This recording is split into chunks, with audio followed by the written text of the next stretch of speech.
talking about what happened that night, we actually have an eyewitness.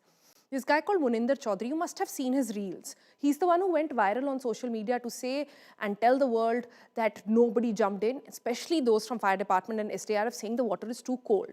Now, post that, there were some versions of him that came out that he was being threatened, and he changed his entire narrative. So we thought we'll bring him on the program to set the record straight.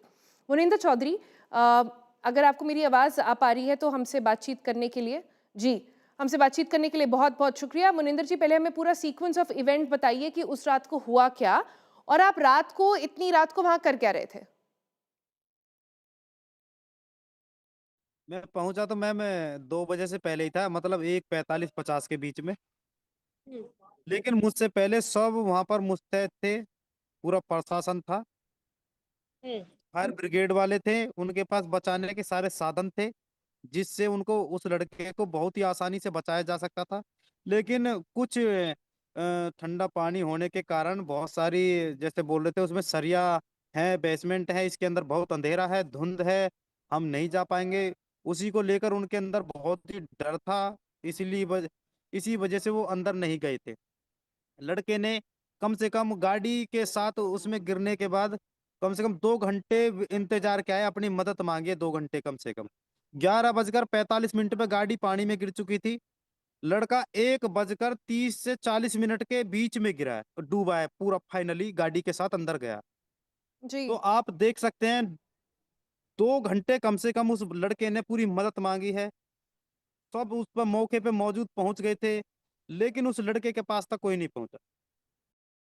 पर मुनिंदर जी, मुझे बताइए कि क्या fire department से हमारी जो बात हुई वहां पर और आई विटनेसेस से, उन्होंने कहा कि उनकी जो रस्सी थी, उनके पास जो रोप थी, वो छोटी पड़ गई, वो इतनी दूर जा नहीं पा रही थी जहां से युवराज की आवाज आ रही थी।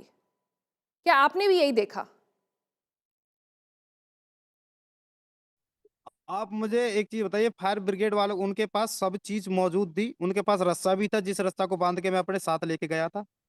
हम्म। ठीक है जी। और सेफ्टी जैकेट भी थी। और सेफ्टी जैकेट क्या मैं अपने घर से तो लेके नहीं गया था, 100 मीटर का रस्सा भी तो मैं घर से लेके नहीं गया था, और 3x6 की नाप भी मैं अपने घर से नहीं लेके गया था। तो वो किसके पास थी, उनसे ये भी सवाल हो सकता है।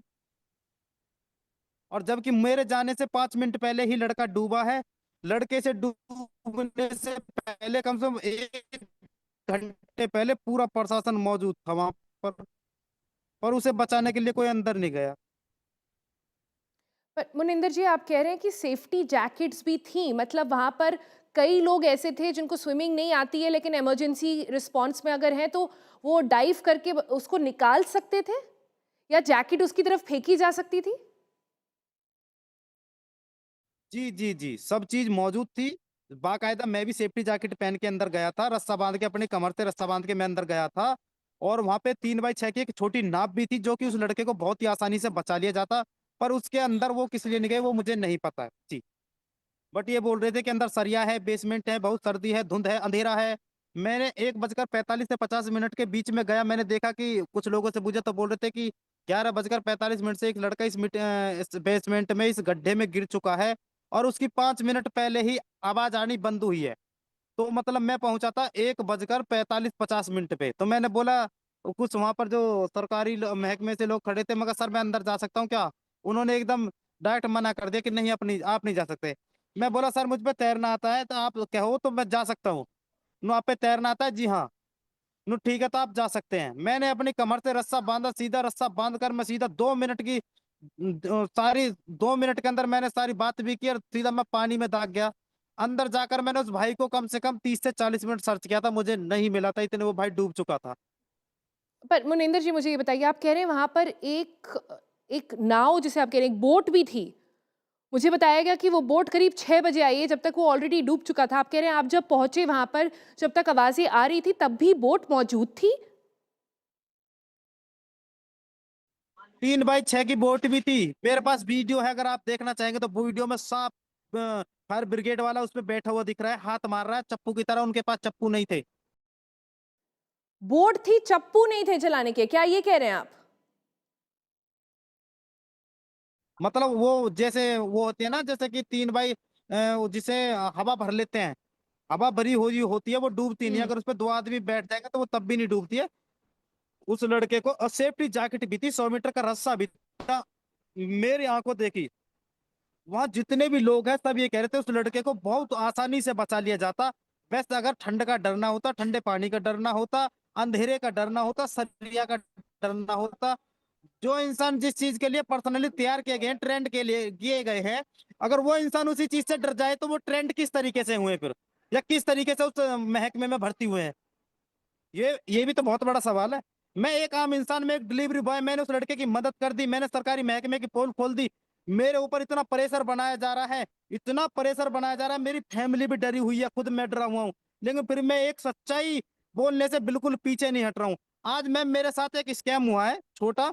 मतलब एक लड़का आया है, बोल रहा था कि मैं न्यूज से हूँ, ऐसे ऐसे आपसे मुझे बाइट लेनी है आपकी। मका जी कोई दिक्कत नहीं, मैं घर पे हूँ, आप आ जाइए। तो वो कल जो है घटना स्थल पे ही था, उन्होंने मेरे भाई से बहस की है बाकायदा वहां पर। वो पत्रकार वाले जो माइक होते हैं वो लेके घूम रहा था, हाथ में वो घूम रहे थे। हमने सोचा पत्रकार ही होंगे, बहुत सारी चीजें हैं। मुझे मनिंदर, मुझे ठीक से बताइए, आप कह रहे हैं आपके ऊपर प्रेशर आ रहा है, किसकी तरफ से प्रेशर आ रहा है? आपने सरकार के खिलाफ बोला, इस वजह से प्रेशर आ रहा है? हम परेशान इतना है कि प्रशासन ये चाह रहा है कि मोनिंदर किसी तरीके से चुप लगा जाए, मोनिंदर किसी वजह से भी चुप लगाया जाए।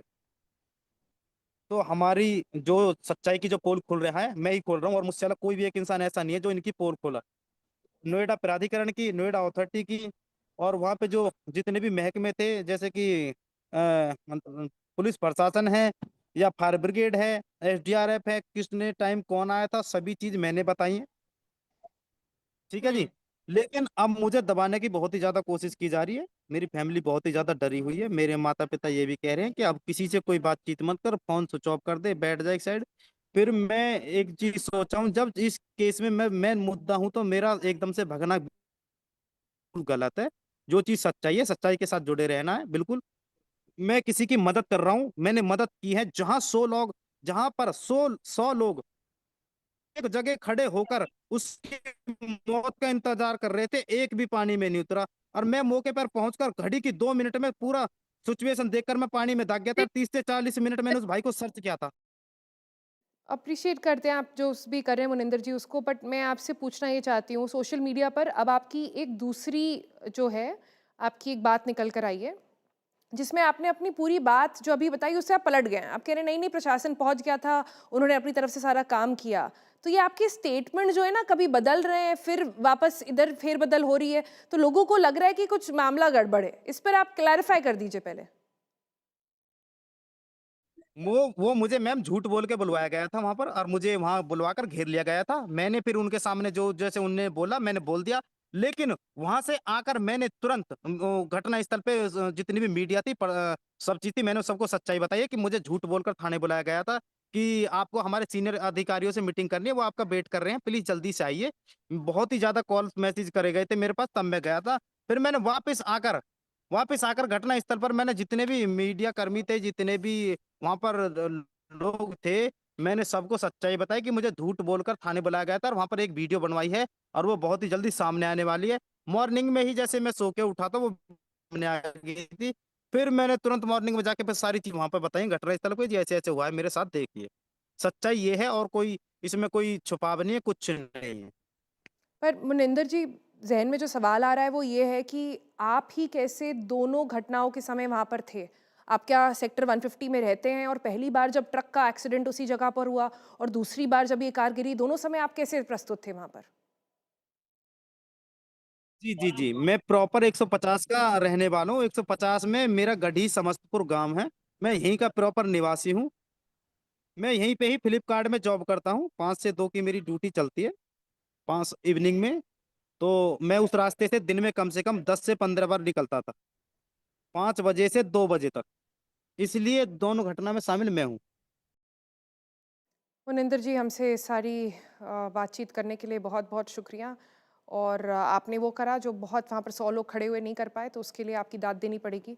हमें आपके जैसे सिटिज़न्स और चाहिए, हमें आपके जैसे लोग और चाहिए, जो सच्चाई से अपनी बात आगे रख सकें। बहुत-बहुत शुक्रिया।